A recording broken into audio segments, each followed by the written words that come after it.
Are you looking for an environmentally safe, organic fertilizer that will give you fantastic results in your garden this season?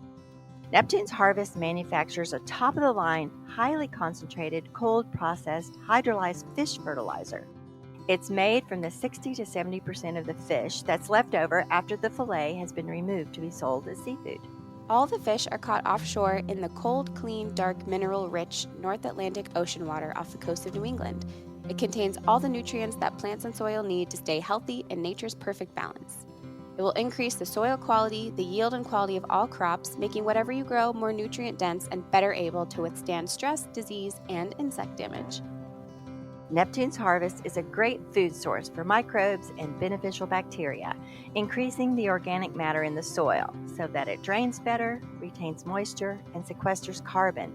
It's also a great deer repellent. To learn more about all their amazing organic fertilizers, go to neptunesharvest.com and use the code GOODDIRT for 5% off your order.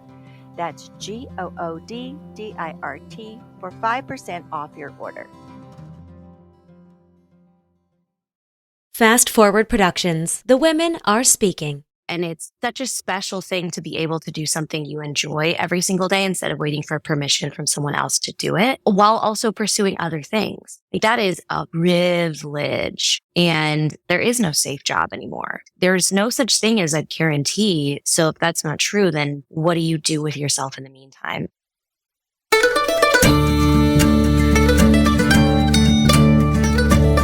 You're listening to the Good Dirt Podcast. This is a place where we dig into the nitty-gritty of sustainable living through food, fashion, and lifestyle. And we're your hosts, Mary and Emma Kingsley, the mother and daughter founder team of Lady Farmer. We're sowing seeds of slow living through our community platform, events, and online marketplace. We started this podcast as a means to share the wealth of information and quality conversations that we're having in our world as we dream up and deliver ways for each of us to live into the new paradigm, one that is regenerative, balanced, and whole. We want to put the microphone in front of the voices that need to be heard the most right now. The farmers, the dreamers, the designers, and the doers. So come cultivate a better world with us. We're so glad you're here. Now, let's dig in.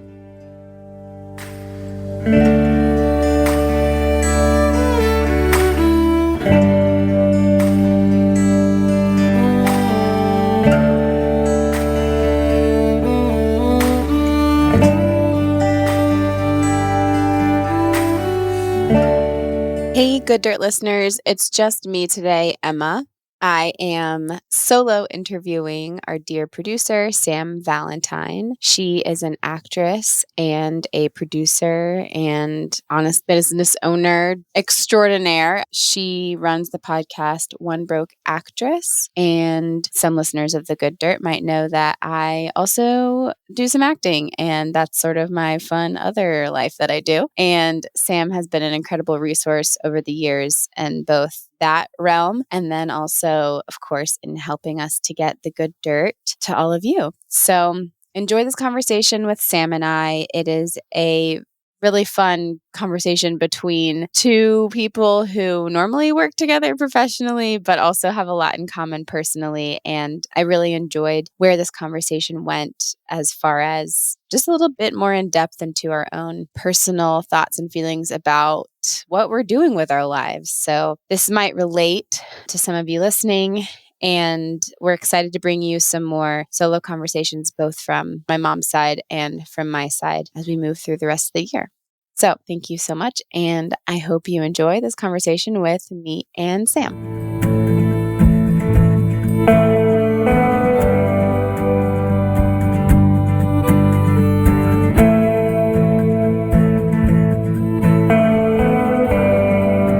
My name is Sam Valentine. Thank you so much for having me. You know that I'm a big fan of you guys and what you're doing. The intergenerationalness of your podcast is like my favorite thing. So it means a lot to me for you to trust me to be on your podcast. I am an actress in Los Angeles, and I moved from the Midwest here, and I assumed that LA would just open its doors and I would become the next big thing. Wait, you're not?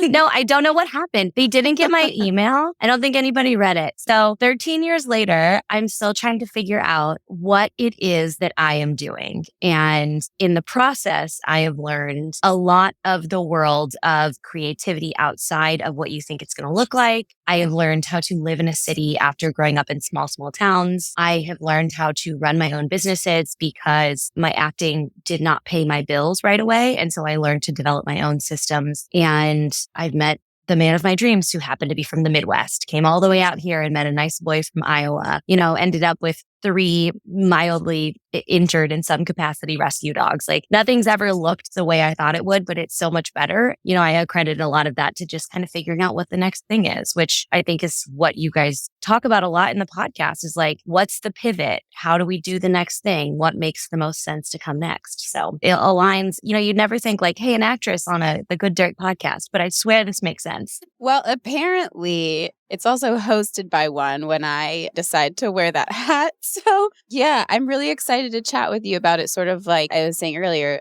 occupying different spaces and growing up. I think the world has changed so much that when we were younger, it was still very much you kind of pick one thing and you do it. And then it's much more normal now to be like, oh yeah, multi-hyphenate, doing a lot of, cobbling things together. But I think our generation sort of had to figure that out and make peace with that and be okay with that. Yeah, the world of the gig society is a huge part of our lives now. And it's a huge part of the discussion, the gig society of it all, the whole ins and outs of having lots of different jobs. And it is so different. I just actually recorded a podcast with my parents and I asked them like if they knew someone with creative jobs growing up, and they both basically said no, because it wasn't what you did. And I think that's affected us a lot as we try to break the mold. And I think it's very interesting to see how it affects the next generation and so on.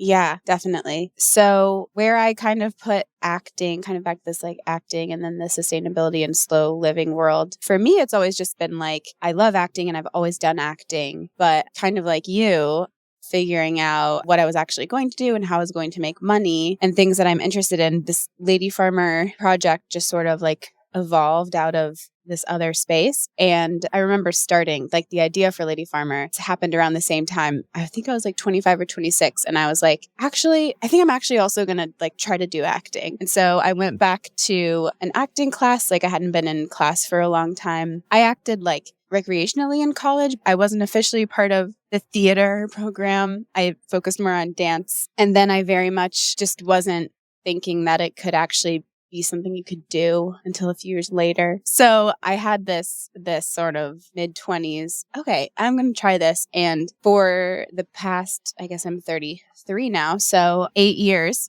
has been do I move to LA? Do I move to New York? How do I do this? And also, that doesn't seem like the next right thing at this time. So I'm going to also like do other things that interest me. And now I'm in this funny place where I've grown Lady Farmer. And as I mentioned, at the same time, the Lady Farmer idea sort of sparked around then. So sort of like nurturing these two things. And then also like, wait, money though. So yes. In the past 8 years, somebody's got to pay for acting classes. Money jobs. Finally landing on something that feels like doesn't actually take so much of my heart and creative energy, and I can just show up and get paid real dollars, which is really nice. And it actually takes a lot of pressure off the creative stuff. So I feel like I have, and that's just taken a long time. And I wanted to say that to anyone in their 20s who was probably might be part of your audience or even this audience, thinking about like how they want to live their life and what the next steps are. Like it just took a little while, and I wish someone had, maybe they did tell me and I just didn't hear it, but I wish I had understood more in my mid-20s that it just like takes a little while and it's uncomfortable for a little while. And not to say that I've figured it out and I'm comfortable at all, but I'm much more at peace with the way that things are. That is so beautiful. I think the term at peace with it is what we could all be better at. I mean, there's just no good scenario. Like you see actors who have booked everything you could possibly have ever wanted to book, and they're in depression and they're having suicidal ideations, and they're like, there's no perfect answer to every question. And it's definitely not career. Like the career is not the answer to all my life's questions. That's for sure. And I love that you were like, I don't need to move to LA or New York to live the life I want. I can still act in this capacity, because I think that we are sold, those of us who want to do a creative career are sold this idea that you make it in your early 20s when you're some, hot young thing or like the new next big thing or whatever. And it just subtracts the better years from your capabilities, I think. Because as I get older, I'm only getting more interesting. I was the least in my entire life from the age of like 17 to 25. And I know so much more and I have more And experience. just in terms of like lived life experience, if acting is supposed to be this expression of life and experience, then how are you supposed to? I don't know. It's just so much more rich and deep when you can come from a real place. It's really, really hard to act if you don't have any context or any experience to pull from. So that's something else that I've thought a lot about too, is like, as I grow up and I work through these life phases, I just have so much more to offer as an artist, which is really exciting. Yeah, that's the whole goal. Like you didn't get into this because you wanted your name in lights, quote unquote. You got into it because you wanted to do the work. I'm assuming, just from what I know of you. I don't think you're someone who's like trying to find fame, Emma. I think you're someone who enjoys the work. I don't know. I was kind of hoping Good Dirt podcast. This is my in. This is it. In the marquee. We'll see. Listen, live podcast is still a thing. Put a pin in that. We'll come back to it. But it's just so much more interesting for any creative field when you allow yourself to grow with it, instead of assuming that if you don't get your version of success, then you have to stop doing it. And I've been able to find a lovely place where podcasting is my job, which is part of what you do. And it's such a special thing to be able to do something you enjoy every single day instead of waiting for permission from someone else to do it, while also pursuing other things. Like that is a privilege. And, I think figuring that side of yourself out is thrilling. And I don't know what this is going to look like in 5 to 10 years. Our podcast going to be still this big? Is Fast Forward going to be doing what they're doing? Is my company, One Broke Actress, going to be doing what it's doing? I don't know. And I have to just understand that that's not a long-term thing, which is the scariest part of not having a desk job, an office job, the thing our parents had. I had a great guest on my podcast named Drew who talked about there is no safe job anymore. You're watching companies that were like massive giants fall, and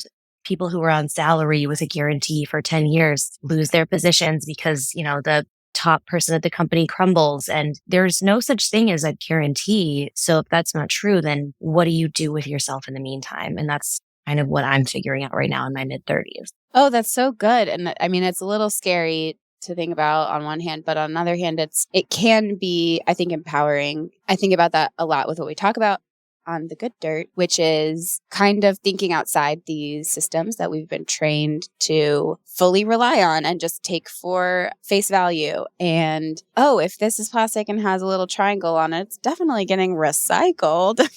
So anything from that to, if I just get a job with a 401k and benefits, I'm taken care of. To me, those are the same accepted truth that we maybe should question and just kind of think about more from end to end and more circularly. And also that it's okay to think outside that, and how are we as individuals able to harness what we naturally are good at and gravitate towards. How can we harness that to benefit our community and our world? Because we kind of can't depend on these systems as we're learning. So it's all it's tricky, but it's also, to me, it might just be life phase and my youth or something, but I think it's fun and exciting. And I do have the privilege to, I do have a gig job that's fairly reliable. And for right now, it's okay. So I feel like I have the space to think about these things. And I know that a lot of people don't. And so I think that for those of us that do, we absolutely should be thinking about them. Yeah, just should be using what we have to help kind of carve this new way. Ooh, Yeah. I love that. Because I think actors, especially because we tend to take the mic a lot. I think of people like, Joaquin Phoenix, who is always on his next vegan tour of some kind or another, or protest or things like that. And we're told that a lot of people are just do the thing you're supposed to do and sit quietly.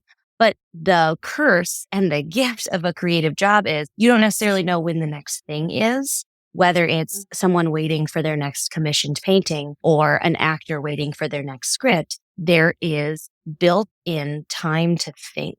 And it's also terrifying. Free time is very scary, especially when you're someone who likes to do, who likes to actively participate, it can be a little overwhelming. And I think there is a gift to that. Like you just said, I've never thought about it in this capacity, but those of us who do have that time should use it towards something good, because there's so many people I know who are intimidated to get on a bandwagon of something like a Good Dirt podcast, because they're like, oh no, like I don't have time to start composting. I don't have time to properly recycle things. I don't have the time to only source sustainable fashion. And I think the gift of those of us who do have a little extra time help put ideas and think about things and guide people a little bit is actually a really cool way to think about it. I don't think I've ever thought about it like that. I really like that. Yeah, I like that too. Speaking of thinking, We should do podcasts. Have we ever thought about it? speaking of the free time that we have to think, freak out existentially about our life, maybe we're just having this conversation for ourselves. I'm happy to share it, but it's making me feel better. It's entirely selfish. Yeah, totally. But yeah, I guess all we're saying here, Sam, to anyone listening, is that it's okay to like go after things that you are drawn to. In fact, it might be way more than okay. It might be like imperative right now, because if you're drawn to something and you have any sort of natural inclination, talent, gift, whatever you want to call it, then like that's probably because the world probably needs it. And even if it doesn't fit into some kind of predefined thing that we've been showed an example of, that's okay. There's plenty of us out here just like winging it. So Yes. so do it. I love that. And I guess on that note, I wanted to ask you, because I don't know if I've ever, I mean, maybe you've said it and I've missed it, but I would love to hear like you, Sam Valentine, what is your dream? Like, what do you want to make in the world? I think that the reason that this question is so hard to answer is because my answer is very fluid and it has changed a lot as I've gotten older. And I want to give space to myself to continue to change this answer. Because if not, then we end up like the generation that we talked about before us, who were like, this is what success looks like. And this is what we have to achieve because that is what we bought into when we were younger. So, it's like when they ask an 18-year-old, like, what do you want to major in college? They're 18. What? They're just basically out of the womb. Like, you don't ask them what they want to do and spend $100,000 doing it. The topic for a different podcast. The idea of what I see as success is actually, it's changing a lot for me right now, because I have, without realizing it, I have achieved a lot of the things that I thought would take me a different time to achieve. So we just moved into a home. We're renting it. It's a friend's house. We're renting, but I'm in a house. And this was one of my big LA dreams. I could never afford a house right now in Los Angeles. Are you kidding? I don't have a liquid like $2 million, but I live in a house. It's not the way I pictured, but I really, really, really love it. I'm married to a man who is the most supportive human I've ever met in my entire life. And I'm so happy with my home life. And I feel so healthy in my body. And that is something I've dealt with, body dysmorphia and eating disorders my whole life. And so being able to say like, I love who I am is a whole success story in and of itself. And the only thing that is truly missing for me is a few acting career successes I would like to do. And eventually, in a one-day time when there is more people involved and more money involved, I do believe that Fast Forward Productions is going to become a full production company. I do believe that we will create female-centered stories. It's on the horizon, like it already exists. So why not? The only thing stopping us is some dollars and some guidance and hiring the right people. It's a long-term goal, but I strongly believe that we can do it. I see a lot of people creating production companies who don't know what they're doing. So why am I any different? I'll figure it out. Right now, we just produce podcasts. Down the road, I'd like to produce scripted podcasts. And then down the road from that, I'd like to create on-camera work. And we're also doing YouTube. And then I'd like to create actual like film and TV at some point. And that's a big goal for me because it's combining all the things I love. I love running my business. I love it so much. I love Fast Forward. I love people I get to work with. And I love my acting career. And right now, as my acting career grows, I run my platform that's called One Broke Actress as well. And I do content for actors. And I run an online membership with my friend Gabrielle, where we house a community of actors and we give them hookups with casting directors and we help them generally answer their questions. And they have a Slack and they can find readers. And we do so much in there for them. And I want to be able to expand on that and also show people what it's like to be on set, which I think is the thing that actors miss out on. There's something there where once I have a production company, I can help more. Once I have a streaming filming company, I can show people, I can maybe not put every actor in everything, but I could potentially help get more actors seen and do what I want to do and tell the stories I want to tell. And there's just so much of a bigger picture with that I'm not quite fleshed out on yet, but there's something there. There's something about that. And along the way, I would really love to maybe one day have my own dog rescue. I would like to, I have a garden in this backyard. I planted one basil plant. It's gone. It was completely eaten by slugs like the next day. And in small goals, I really want to be in a historical period piece where I get to play someone who actually lived, because that would be a really, really high honor to me to get to portray a person. So I have a litany of goals. There's places I want to travel to that I've never been, and I'm going to do probably all of them. I just don't know at what capacity and when I'm going to be able to do them. Oh my gosh. I love that so much. That's so inspiring. And the production stuff makes so much sense. A, because you're already doing it. And B, because being, more immersed in the industry myself over the past few years, I've noticed the real ones, and I'm talking about actors, the real ones, they're always producers also, or they become producers. It's like, okay, it's really interesting to watch that sort of, that pipeline. Or sometimes they start as producers and become actors. Yeah. I think when you're involved in the industry long enough, you see things that you want to fix or maybe that you could help. It's like, to me, I don't at the moment have interest in having children, but I see people who want to have children and they say things like, I want to give the kid a life that I wish I would have had. And I want to do all these things. And I want to see the world through the eyes of a child and all these things. And I want to do the same. But for Sam of 13 years ago when she landed in LA, was like, let's go. And then ate oatmeal for 2 weeks straight and had her car towed. First of all, thank you for laying all of that out. Gosh, I love the dog rescue thing. I just love that you kind of give voice to all of it. I mean, that's another beautiful blessing about this career. You kind of just have to say out loud the things that you want, and you can't keep them too close because you have to be comfortable with saying what you want and what you need. And that's beautiful. On that note, though, you said so many things and you are currently doing so many things. So as someone who also does so many things, I'm always interested in the conversation around how and what and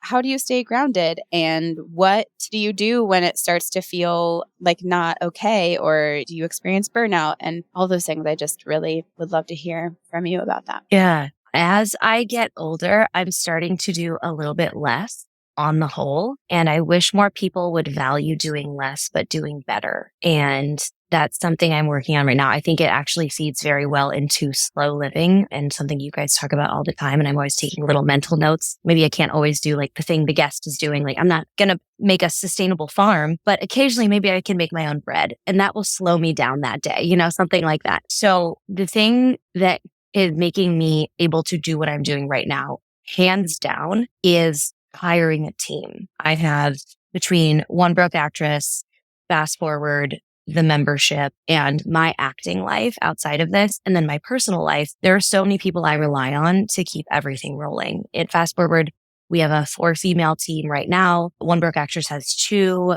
The membership has one of my assistants from all of those endeavors as well working in there. And I have a co-owner, and we could not do the things we're doing without each other, because it's too overwhelming and it's too much. And if I get overwhelmed, I just want to burn it all down. I want to call it a day. And, I started out creating the podcast production company by just editing people's podcasts. And I wasn't good at it. I'm going to be honest with you. I was good enough. And then I started hiring people who were better than me. And then my editors now know way more than I ever knew, but I did good enough to get going. And then as soon as I could hire someone to take that work, I did it. And now I get to live in my favorite, which is the creative part. I get to listen to people's podcasts and come up with new ideas and pitch to new clients and, do all of these fun things that I really enjoy and that I excel at, versus doing the stuff that I did to get by. And that's another gift of growing up, is that I did a lot of things to get by early on.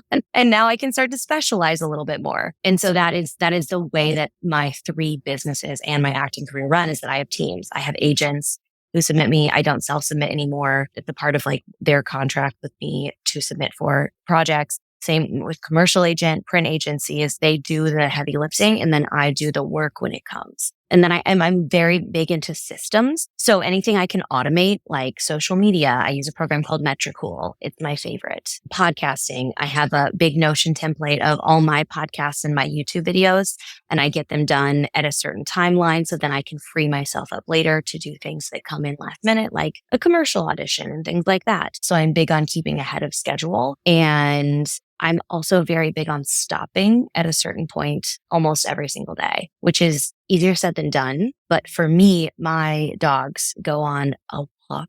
I'm going to say they're asleep and I don't want to wake them up. We say WALK at my house. Yes. The secret code of spelling it. They go on a W around 5:30 every single day. And because of that, by the time I come back, it's like 6:15 because they're all seniors and they're a little slow. And that's a really good time to stop doing things. I took as many apps off my phone as I wanted to so that I try and do just things like email on my computer, because I realize I'm a very reactive person and I want to help everyone as much as possible. And nobody waits more than 5 hours for an email. And it's like, nobody cares as much as you. Nobody checks their email like you do. Like, you can relax a little. It's fine. It's an email. It's not a phone call. So things like that have kind of given me some space. And moving into this house, there's a lot of outdoor to it. And sometimes I just go and sit on the front patio and just take a few breaths, because if I don't give myself space between things, from filming an audition, which sounds silly because it's like 3 lines sometimes, like something about, this deodorant company is the best because it helps Olympians, whatever. And then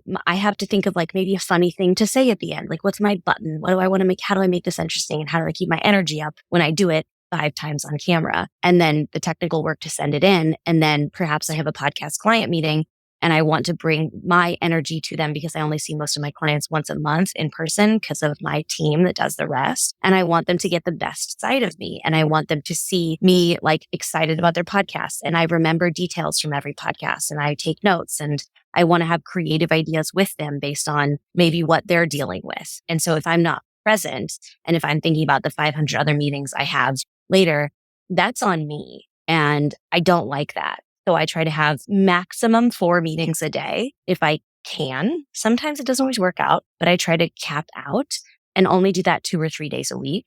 And then I leave myself ample time to do things like listen to other people's podcasts. I sit in the morning and I journal.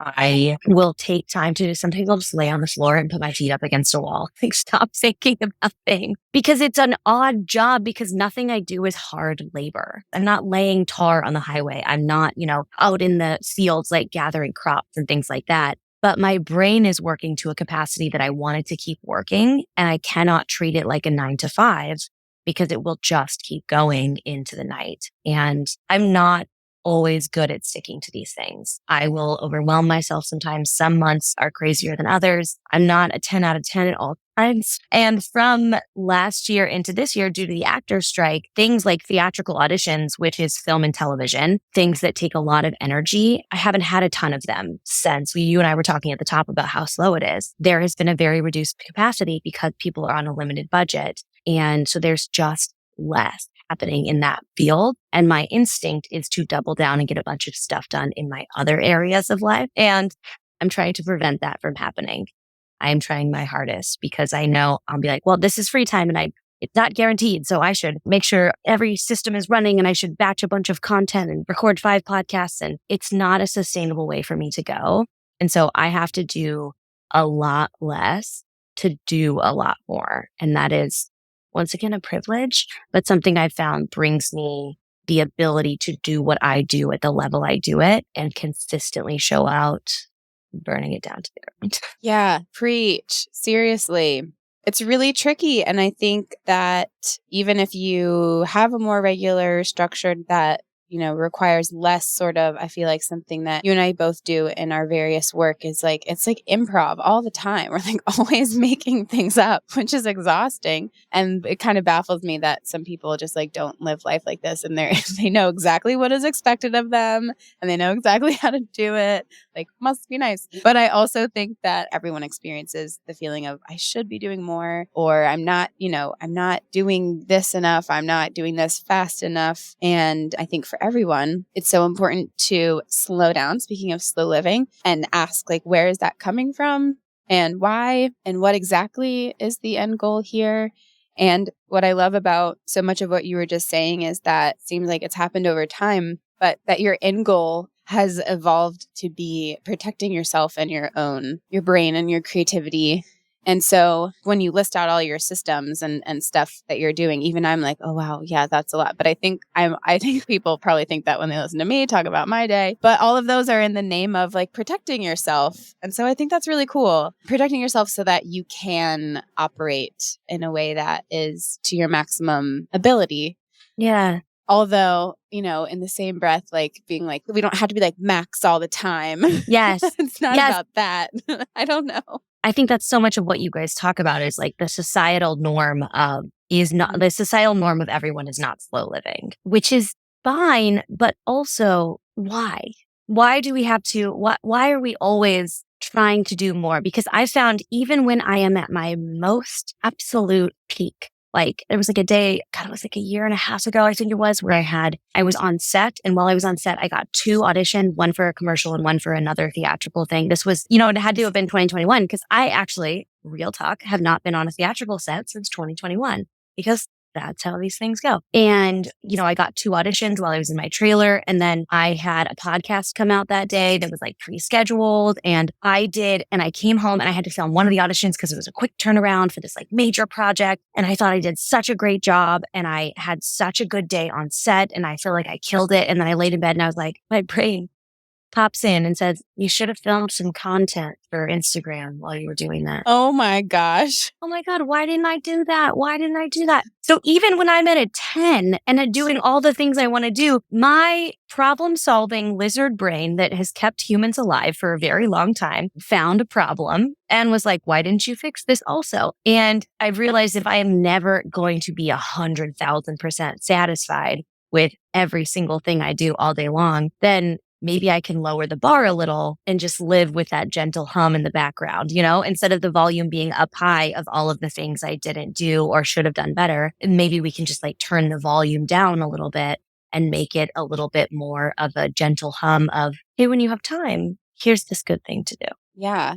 And also celebrating, I think in being in the moment and slow living and being present is such a gift to be able to like really cherish the celebration of the thing. Because like when you're in your trailer and you get the audition and the podcast comes out, it's definitely a hit of like, oh, yay, cool, feeling great. But I don't know why is it like, okay, next thing? Why can't we just like be there? There's a fear, I think, in taking a pause and appreciating that it will be the last time. Or if you pause, this is as good as it gets, or this is when it ends, or there's just this ongoing fear, I think, that we all deal with of this could be the last time, especially as artists. Is this the last time I'm ever going to be on set? And if I pause and take it in and celebrate, does that mean that this is the best it's going to get? Does that mean that I'm not reaching and striving for more? Does that mean, it's a load of BS that we've been sold, but it still lives in our brains. And you know what I love about nature?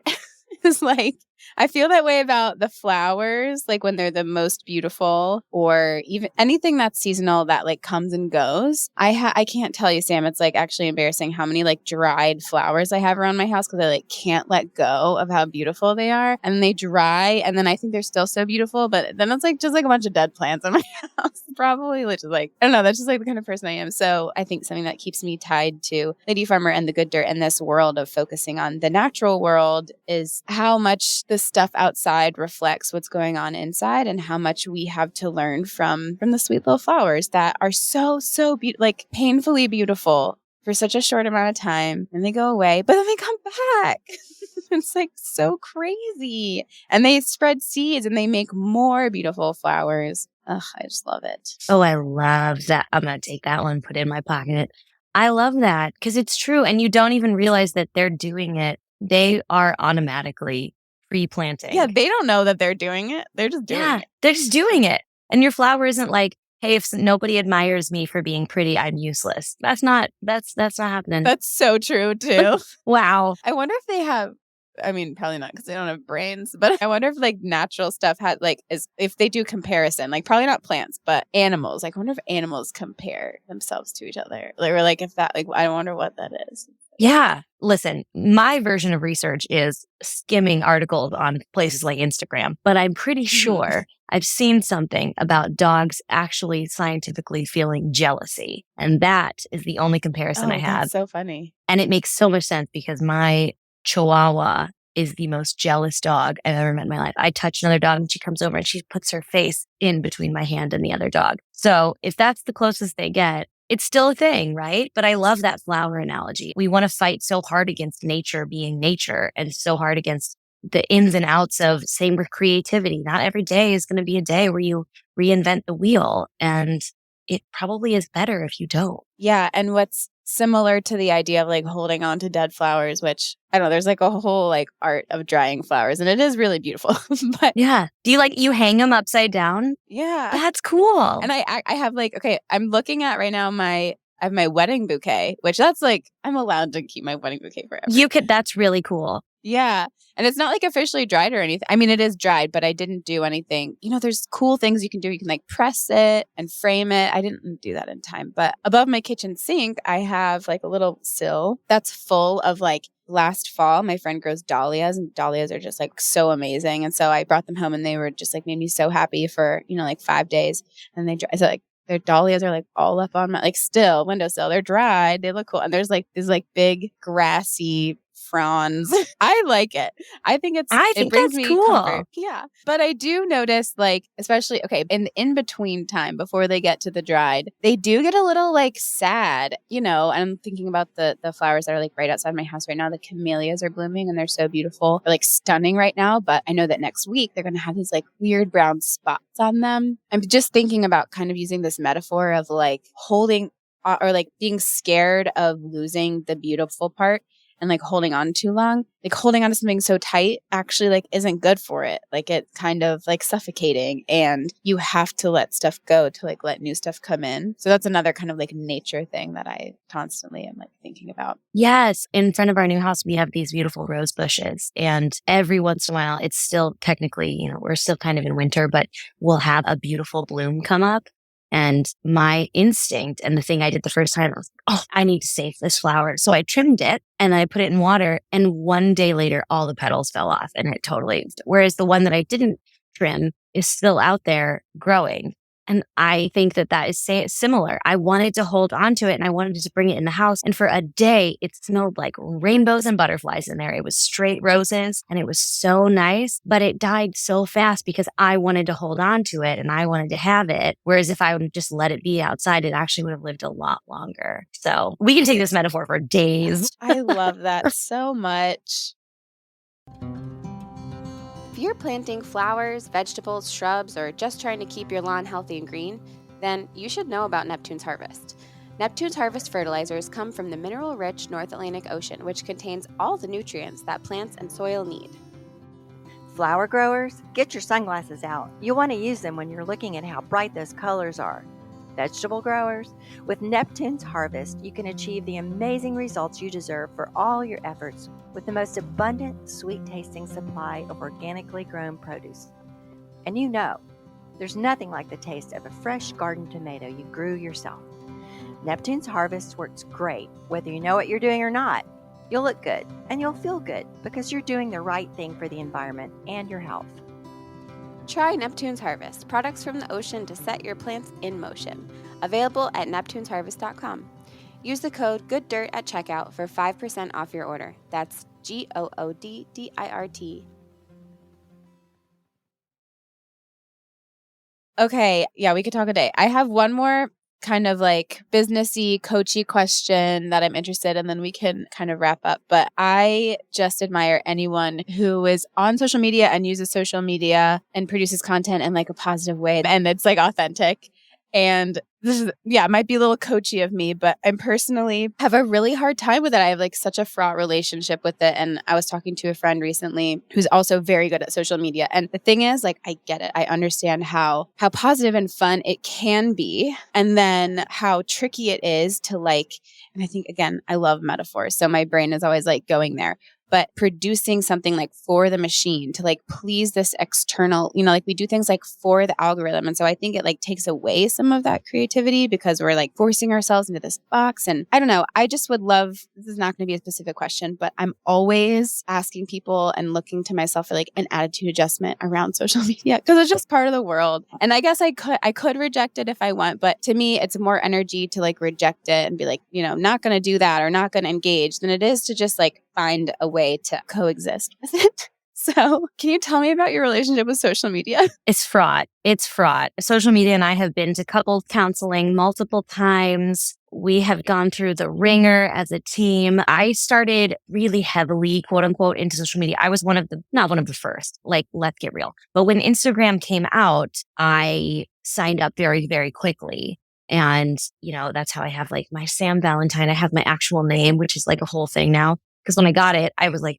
do I put my name on social media? It was like, I was a very early adapter and I didn't know what I was doing. And I played with it and I put all the horrific filters on things and nobody was on there. So it didn't matter. As it has grown and grown and grown, and we've watched, I remember MySpace where my parents were like, don't put your name on there. Like, we don't want you to live on the internet. And now like people fight tooth and nail to make themselves known on the internet. It's a weird thing because when you start out putting out whatever it is you're doing on social media, whether it's a business, whether it's you personally, you're shouting into the void and it feels so useless. And then when you get that useless feeling and you do see people who are quote unquote succeeding, it feels like that is such a dichotomy and they're only getting that because they've been doing it for so long or because they, are in bikinis in every photo or they like, play to the algorithm or whatever. But there's a middle line. And I think I'll liken it to the acting career. That I think that sometimes you do things for you and sometimes you do things because they're an assignment you were given and you turn it in for that casting director. Not every audition I do is full of lines that I'm super proud of. Oh my gosh, that's such a good way to think about it. Sometimes I even get auditions and I'm like, this script is horribly written. And you know what I haven't done? Written a better one. So for right now, that's getting made. I wrote one script with my husband. It is a Christmas movie and at some point we will get it made. But it's so fun. It's really fun. But it's not always magic, but they're getting their script made. So I'm going to do my best to do the best with their lines. So for things like, I think Instagram is probably my most active platform at this time, is that it used to be shouting into the void, which I started to like more when I realized that I did develop relationships with people, even though it was such a small group. And it felt useless because it was such a small group, but I started to take pride in that small group and just take care of them and give them what they wanted and talk to those specific people. And I had like an avatar of the person I was talking to, and I had like a Kelsey, Katie situation, and like that was their names. And they were me basically when I moved to LA. And they had lots of jobs and I knew what they did on the weekend and all these things. And then it gave me someone to talk to when I would talk to camera, when I would just face into the camera. It helps a lot. It helps a lot to have your avatar person. You can't hit everyone. You're never, and that's the thing about social media too, is you're never going to please everyone. I could say, I remember you asked me a question about my schedule earlier and what I do. And I shared that once with people and it went viral to the point where I had a lot of people come and hate on me because my schedule wasn't busy enough and I had no idea what it was like to be a real person with a real job. And so, I was like, oh, no, but you don't understand. Like, I built this from having 5 or 6 jobs and da-da-da. And, people hated on me because I didn't have kids and all these things. And I was like, you have no idea, first of all, whether I can control that or not. So like that is a whole nother level of people on the internet making assumptions. But trying to play towards that audience every time would not serve me. Instead, I play toward my audience. And if I can help them, great. And every once in a while, I do some content that I think is generally for the algorithm. So right now, things are like, they love music in the background, B-roll clip on Instagram. Same thing on TikTok. Like, here's something I was doing, and then like I put it to a sound, and then I add some text to it. So because that is not really, I'm like, it's like a little cringy to me because it's like what people expect. It's what they want to see. I make it my own in terms of, if this is going to be what I share, I'm going to give people a takeaway from the share. So the caption's going to have something useful, or the page is going to have like the text itself on the video is going to have something useful. So that way it's not just me placating myself and being like, okay, everyone take this and love it. It's like there is useful information in here should you choose to accept it, So it's like feeding the beast while also taking care of myself. You can go about social media 10,000 different ways. This is just how I've chosen to do it. And I will tell you, I have had slower growth because I don't do things that I think are useless. I love you saying that out loud. I can relate. Yeah. Yeah. Because there's things that are just, I love a funny thing. I love a, this or that type of thing. But there are things that, in social media, if you have a hard and fast stance on something, a strong opinion, something people will disagree with, all of those things, it will get picked up by the algorithm more because they love a strong opinion. And people either come to hate or come to love on it. In the business I am in, there's not a lot of facts. There's not a lot of facts about an acting career. There's a few, like you shouldn't pay an agent to represent you, things like that. But there's not a lot of hard and fast things. And when people do that, it makes it sound like they're gatekeeping. I have the secret to book your acting career and it's watch more movies. Okay, sure. And those tend to get picked up a lot. So that is kind of where I draw my line of like, I don't like that. So I will very often like phrase things like, in my opinion, or the way I see it, or things like that. And I think I do lose a chance to have more followers because of it, because I don't like it. And if that's the price I pay for standing in my integrity in that, I'm fine with it. But I still do things that I'm like, this is a little cringe, but it's okay. You kind of have to like jump into the pond to learn to swim. And, I think for your guys' Instagram, I have ideas all the time. I'm like, at what point do they want to party down with this? Because it's a lot of work too. I have people on my team who do a lot of I come up with the stuff and I film it a lot. And then I have them like post it, or they cut pieces from my podcast, add the captions, do all the thing and schedule it, things like that, because I just don't have the time to do all of those. But that is a level you get to. It just needs to be also a little fun for you in some capacity, and not fun because people like it, fun because you're having a good time. And it kind of starts with messing around on that, which is annoying and frustrating, but you'll get there. Yeah, totally. It's like, it's all the things at once, which I like such circular conversations about this with myself and with people. That's like, it's annoying. So why do we do it? But like anything, like any relationship, it also can be like so fun. And I do learn a lot from social media. I don't know. I do feel connected in a lot of ways. It's just like monitoring like how you're using it and how you're creating on it. I think that your reminder to create from a place of service, how is this helping people? Even though to me, my lizard brain goes like, well, who are we serving? Like the meta, I don't know. But I don't know. The fact is people are on it. Like we all are on it. I don't know. No, I get it though, because sometimes it feels very self-serving. And as people who are aware of the greater good, it feels very icky and it feels like it is just for you. But I have found that the things sometimes that I think are self-serving end up being helpful to other people. So simple things like, this is what I'm doing today. I'm recording this podcast and then I have a client meeting and then I'm going to go to the gym and then I'm going to come home and do like 2 computer tasks and get ready for like my day tomorrow. It feels like there's nothing take away from that. There's no like lessons learned, but for example, for me, my actors who are watching are like, oh my God, you didn't feel the need to do a self-tape today and email 17 agents and you had a really fun day that didn't involve an audition. That's epic to them because they didn't know that living a regular life to me is a part of being an actor. And so that permission to do your life and also maybe put it on camera if you want, or just live a life and not every day has to be what you think it's going to be, is permission, which is a takeaway, which is service. It's choices. It's choices to engage in the meta of it all, or it's a choice to disengage. It's the same thing that we talk about you talk about it in terms of, for example, like sustainable clothing and fashion. Like it's an investment to be a part of the fix and not the problem.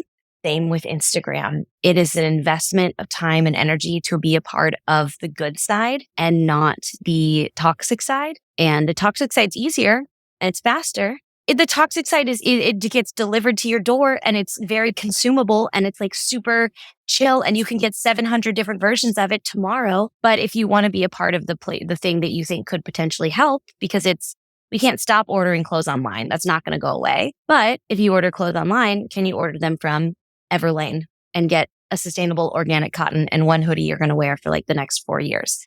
So that's kind of where I land with it right now. And we'll see. Some days I do disappear completely from social media. And I'm a big fan of like taking a break. I like to take like a week or two off every couple of months to just reset and come back. And let me tell you what, no one cares. They really don't. They really, really don't. I promise you. And so that's another way I kind of like clear my palette and just choose what I engage in. Thank you for that. That's so helpful. It's one of my favorite topics, honestly. I love talking about it because I think it's kind of complicated and there's not like one way to do it or think about it or be with it. And I've tried, I don't know if I told you, but like I've tried everything from like literally getting a not smartphone to like, like I just like the range. And it's like, this is really interesting. Like, because I always come back to, I want people to hear the good dirt and I feel so good about it. And there's just a lot of people on social media that I can get to with the good dirt. Listen, the next time we talk, let's talk about, so the next time we have time, because we have a lot going on, we'll talk about a social media. You also have a lot going on. So I don't know if this is a this year goal, but maybe it's a next year goal. Like maybe we pack it away and think about it for next time. When you have something beautiful to share, your purpose is already pre-written for you. And it doesn't always have to be educational. It doesn't always have to be step by step. There is so much to share that is just, you don't realize is helpful. So we can dive into that. Yeah. And I hope for anyone listening too that I a lot of times feel like when I'm talking about things or thinking about things, like I must be the only person who this applies to. But that's just like couldn't be farther from the truth. And so I'm like tempted right now to be like, this is how it might apply to you. But if it applies to you, it probably applies to a lot more of you than I'm even thinking. Even if you don't have a business, all of us probably have some kind of relationship with social media. And there you go. I hope this has been helpful and insightful. I think it's way more useful to a lot of people than you realize. I think a lot of people have a love-hate relationship and they want to use it well, but they also don't know how to do that. It's tough. There's a reason why social media managers are a full-on business model. That's something we even offer as a substantial add-on to our clients because it's a huge undertaking. And I understand why it can be intimidating. Let's start small. Just gotta start doing it. Stories are a really safe place to start, guys. They go away in 24 hours. Yeah.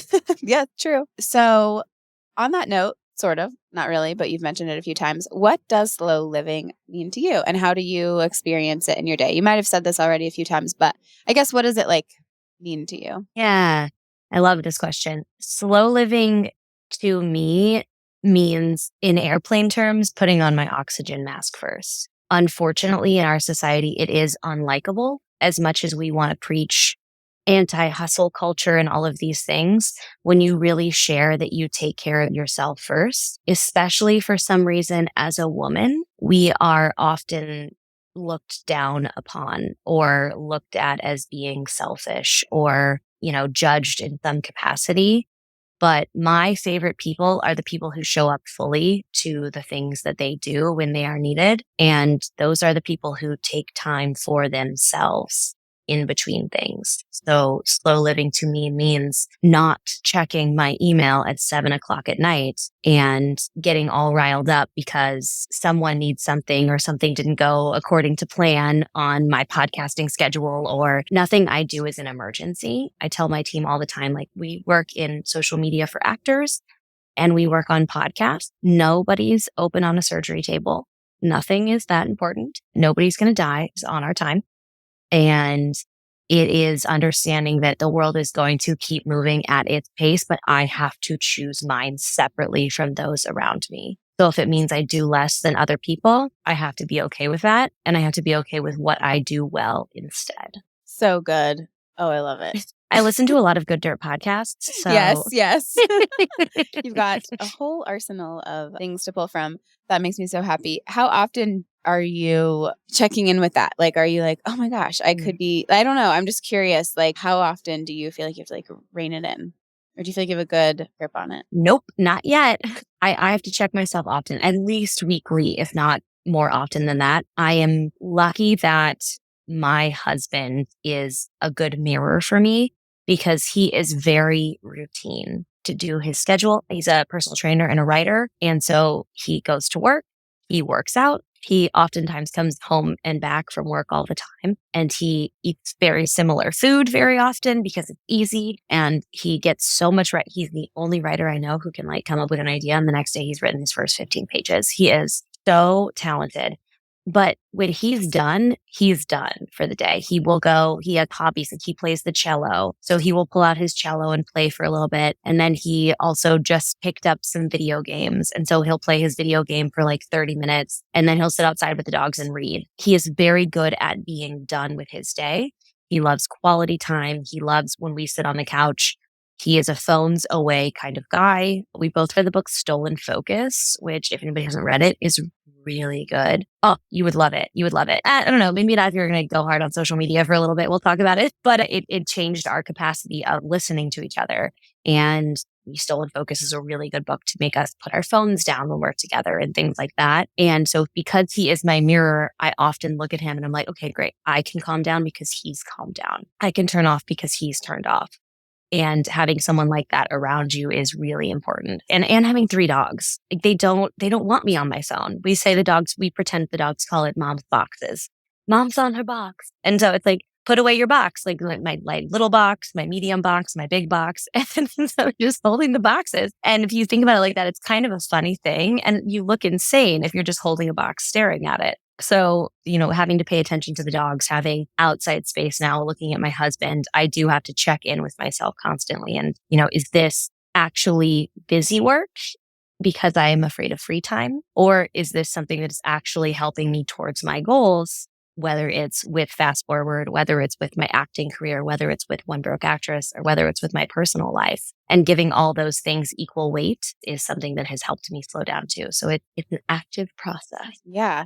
Totally. Always. Thank you. And similarly, my husband is similar. Is that a gender thing? I don't know. He's like so able to just like do one thing at a time and stop working. I'm like, we could reach into the patriarchal society for this and real dig up something, but we'll save that for another podcast. True. That's another one. So what does the good dirt mean to you? I have thought about this very deeply. 1, because I knew eventually you'd ask me. And 2, I've listened to so many people's answers and so many of your guests are actively involved in dirt, quote unquote, in their day-to-day life. They are farming and gardening and building and creating. And I don't have my hands in dirt necessarily, but I grew up running around my backyards and in all of these sort of small towns. And my mom was always gardening and so was my grandma.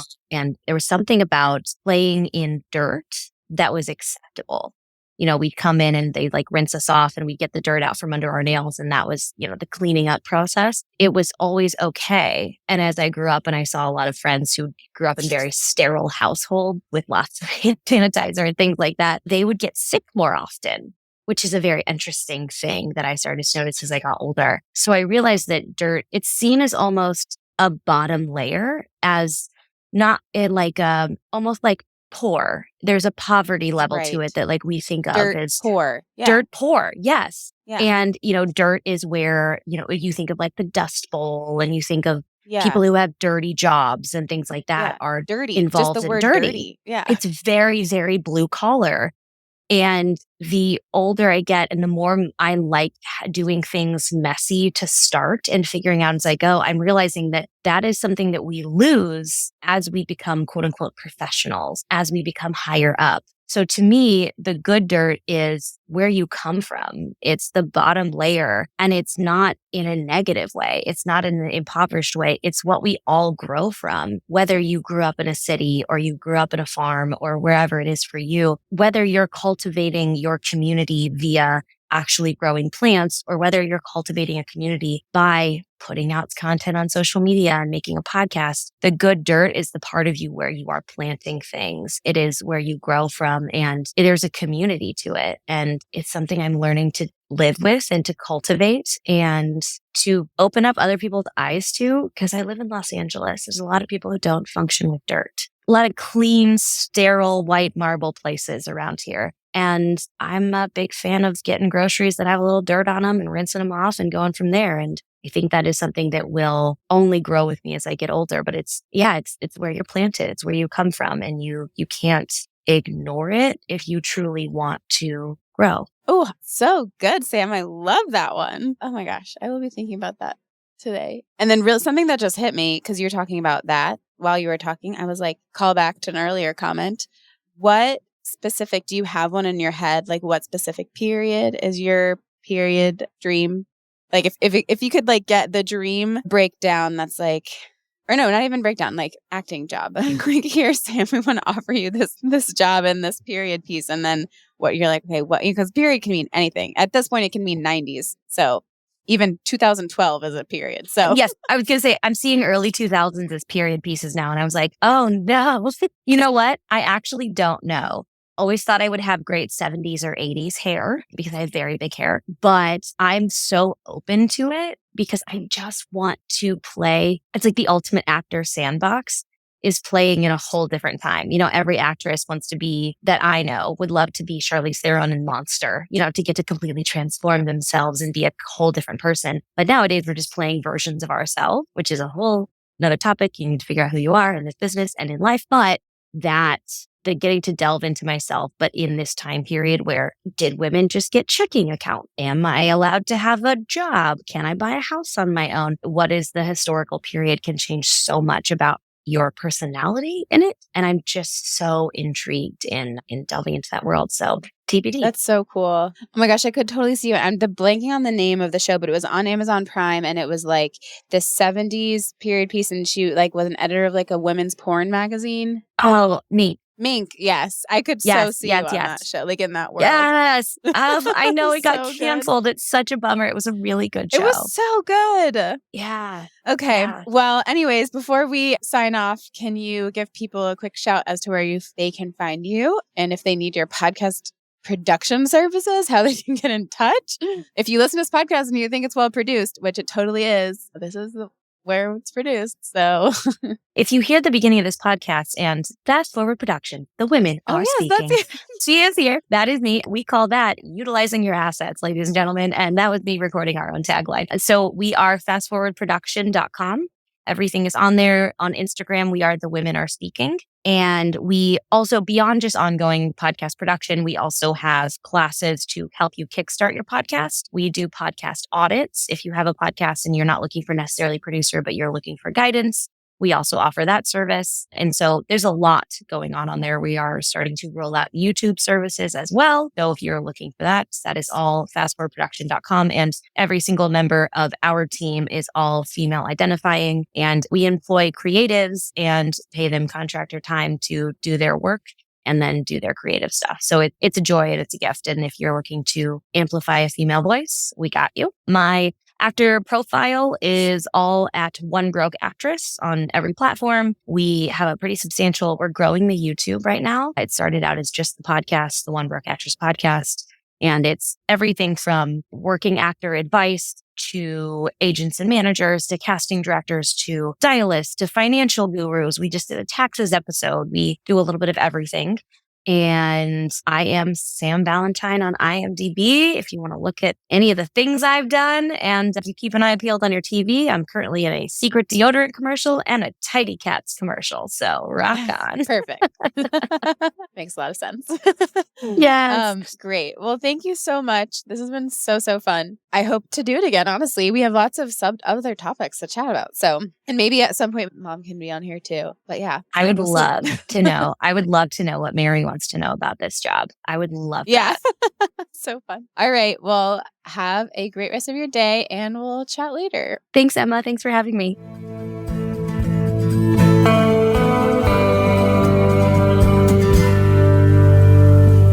Thank you for tuning in, calling in, and spreading the good dirt. We love hearing from you. You can reach our listener voicemail at 443-459-1950.